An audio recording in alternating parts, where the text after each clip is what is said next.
मुझे पूरा भरोसा है कि आगे के जो 2 चरण बचे हैं तो उसमें भी बीएसपी को अधिकांश वोट पड़ने वाला है और बीएसपी को अकेले ही 300 के करीब सीटें मिलने वाली हैं और बीएसपी फिर किसी के बलबूते पर नहीं बल्कि अकेले अपने बलबूते पर। और आप लोगों को मालूम है कि बीएसपी ने कानपुर में जो कुछ कहा है उसके ऊपर बीएसपी अभी तक अटल है और हमें पूरा भरोसा है कि बहुजन समाज पार्टी को इस बार चुनाव में 300 के करीब सीटें मिलेंगी और अकेले हमारी अपनी बलबूते पर सरकार बनेगी। और अब मेरा यही कहना है कि आप लोगों को इस चुनाव में अपने खुद के व प्रदेश के हित में भी अपना वोट यहाँ सपा, कांग्रेस, बीजेपी व अन्य विरोधी पार्टियों को ना देकर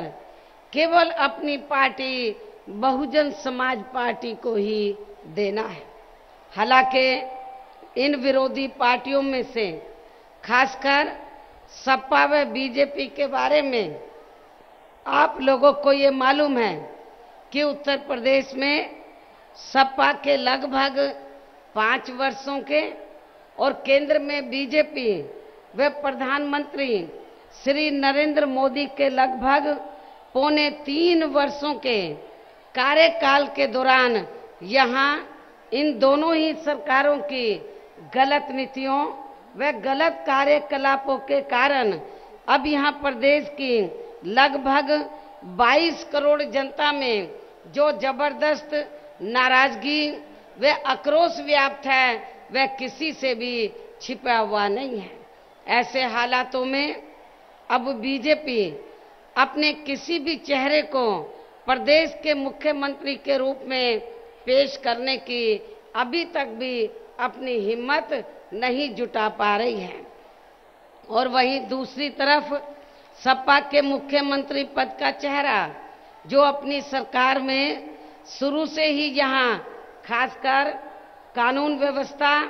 व अपराध नियंत्रण के मामले में जबरदस्त दागी चेहरा रहा है, जिसके साथ अब गठबंधन करके यहाँ कांग्रेस पार्टी भी ये चुनाव लड़ रही है और जिस समाजवादी पार्टी को जिसके साथ कांग्रेस पार्टी गठबंधन करके चुनाव लड़ रही है तो इस समाजवादी पार्टी को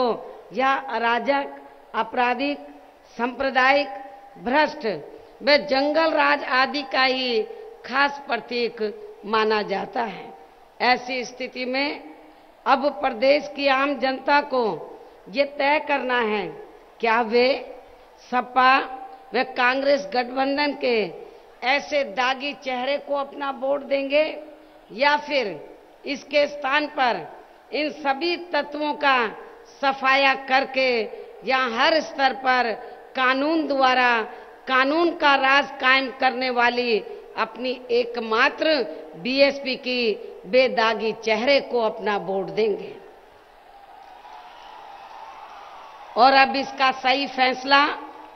प्रदेश की आम जनता को इस चुनाव में ही करना होगा। और वैसे भी इस बारे में लोगों के सामने सच्चाई यही है कि प्रदेश की वर्तमान सपा सरकार में यहाँ शुरू से ही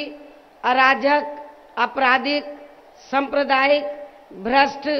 व जंगल राज ही व्याप्त रहा है, जिसकी खास वजह से ही यहाँ पूरे प्रदेश में चोरी, डकैती, लूटमार, फिरौती, हत्या, अपहरण, महिला उत्पीड़न, गुंडा टैक्स, सरेआम गुंडागर्दी, जमीनों पर जबरन अवैध कब्जे तथा सांप्रदायिक दंगे व तनाव आदि की घटनाएं काफी ज्यादा चरम सीमा पर ही होती रही हैं। और अब चुनाव के दौरान भी ये वारदातें अभी तक भी होनी बंद नहीं हुई है। यही मुख्य कारण है कि सरकार के चलते प्रदेश में हमेशा यहाँ हर तरफ असुरक्षा व आतंक का माहौल ही हावी रहा है। इसके साथ ही विकास के कार्य भी अधिकांश यहाँ आधे अधूरे ही किए जाते रहे हैं, जिनके प्रचार प्रसार पर प्रदेश की जनता का सरकारी करोड़ों अरबों रुपया अकेले यहाँ मीडिया में ही काफी बेदर्दी से खर्च कर दिया गया है, जबकि इसी अपार धन को यहाँ गरीबों के हित व कल्याण के कार्यों पर भी खर्च किया जा सकता था। इसके अलावा इस सपा सरकार में विकास व जनहित के जो भी थोड़े बहुत कार्य किए गए हैं, तो उनमें से अधिकांश कार्यों की शुरुआत बीएसपी की सरकार में ही कर दी गई थी। और इतना ही नहीं, बल्कि बीएसपी की अनेकों जनहित की योजनाओं को तो वर्तमान सपा सरकार ने बहुत चालाकी से केवल उनका नाम बदलकर ही चलाया हुआ है, जिसमें इनकी समाजवादी पेंशन योजना खास है, जिसका पहले मूल नाम महामाया गरीब आर्थिक मदद योजना था। इसके साथ ही इस सपा सरकार में प्रदेश के अधिकांश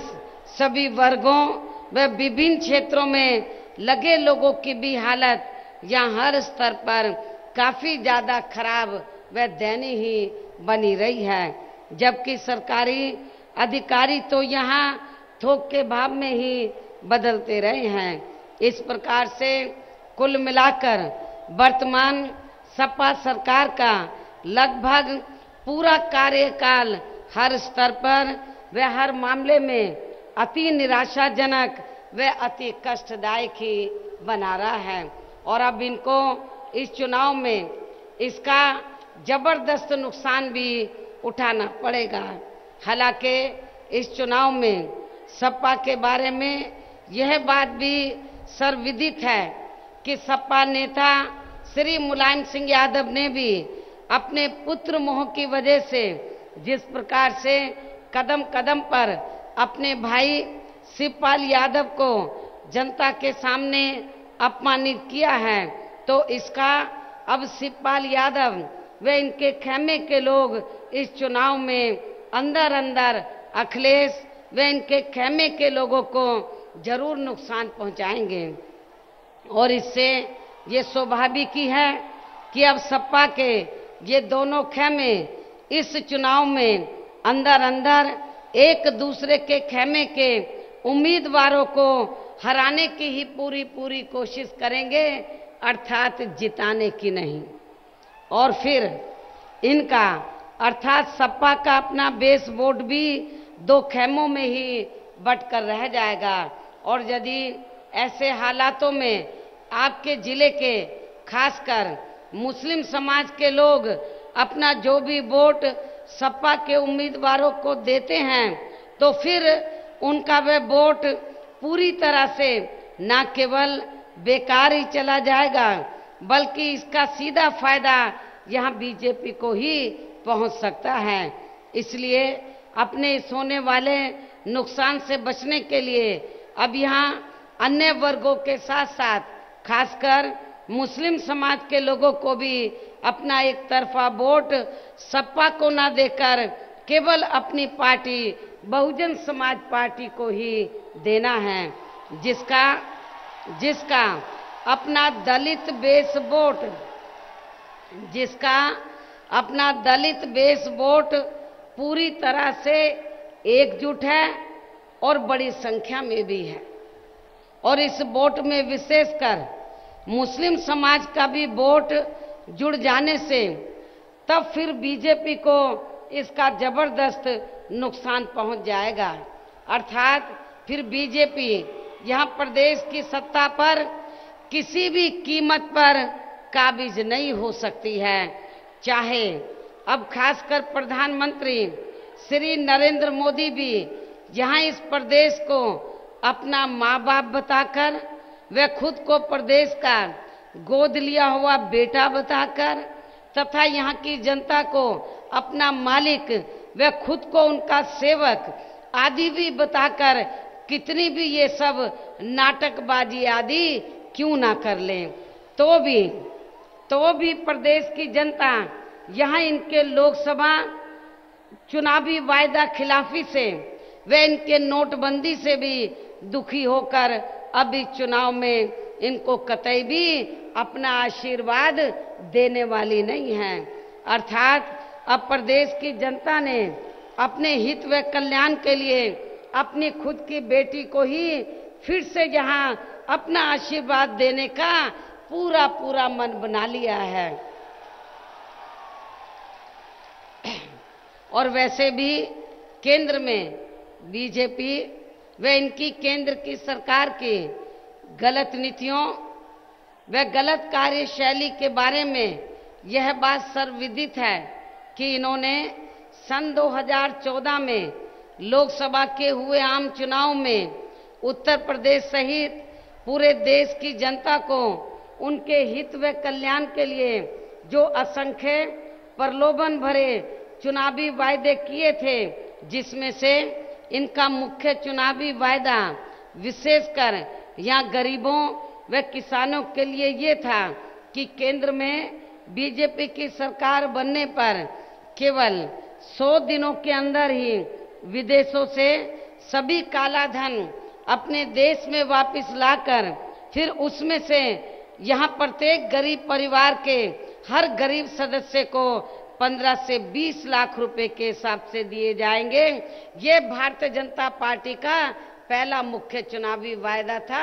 लोकसभा आम चुनाव में। और इनका दूसरा मुख्य चुनावी वायदा ये था कि यहाँ कर्ज में डूबे किसानों का कर्जा भी माफ कर दिया जाएगा, जिसे अब ये लोग इस चुनाव में भी फिर से भुनाने की पूरी कोशिश में लगे हुए हैं। और अब मैं आप लोगों से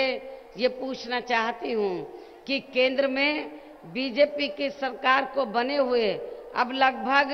3.25 वर्ष पूरे हो चुके हैं। मैं आपके आजमगढ़ जिले के गरीब लोगों से, किसानों से ये पूछना चाहती हूँ, क्या इन 3.25 वर्षों में केंद्र की सरकार द्वारा किसी भी गरीब के खाते में 1 रुपया भी जमा हुआ है? मैं अपने किसान भाइयों से भी पूछना चाहती हूँ, क्या इन 3.25 वर्षों में किसी एक भी किसान का 1 रुपए का भी कर्जा माफ हुआ है? मैं समझती हूँ नहीं हुआ है। और अब इनके ये दोनों मुख्य चुनावी वायदे भी या अन्य वायदों की तरह ही केवल हवाई व कोरे जुमलेबाजी ही बनकर रह गए हैं, जिसकी वजह से अब लोग पूरे देश में भारतीय जनता पार्टी को यहाँ भारतीय जुमला पार्टी भी कहने लगे हैं, जो काम कम और जुमलेबाजी ही ज्यादा करती है। और अब मेरा यही कहना है कि उत्तर प्रदेश सहित पूरे देश में बीजेपी व इनकी केंद्र की सरकार ने अपने लोकसभा चुनावी वायदों का अब तक लगभग 1/4 हिस्सा भी कार्य पूरा नहीं किया है। और जिन पर से जनता का ध्यान बांटने के लिए अब तक इन्होंने किस्म किस्म की भी नाटकबाजी खूब की है, जो आप लोगों से छिपी हुई नहीं है। और इसी क्रम में फिर इन्होंने केवल अपने राजनीतिक स्वार्थ में आज से लगभग 3 महीने पहले देश में काला धन व भ्रष्टाचार पर अंकुश लगाने की आड़ में व इसे देश हित से भी जोड़कर फिर बिना पूरी तैयारी के ही पूरे देश भर में अचानक 500 व 1000 रुपए के नोटों पर पाबंदी लगाने का यह एक ऐसा अति जनपीड़ादायी फैसला ले लिया, जिसकी मार से देश की आम जनता अभी तक भी पूरे तौर से उभर नहीं पा रही है। और इनके इस फैसले से अब तक पूरे देश में लाखों करोड़ों लोग बेरोजगार भी हो चुके हैं।